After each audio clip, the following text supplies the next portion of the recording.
How to log in Netflix account on other devices. Hey everybody, this is Sabrina here to help you today. So without any further ado, let's get into the video. So logging in Netflix account is quite simple.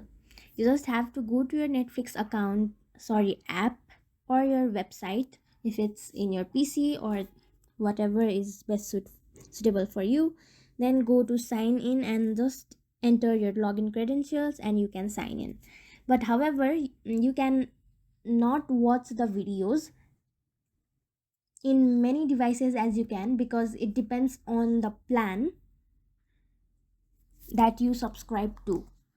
So you can log in, but if the number of viewers or the users exceed the limit, you cannot watch the video. So yeah, that's it. Thank you for watching this video. Make sure to like, share and subscribe to our YouTube channel.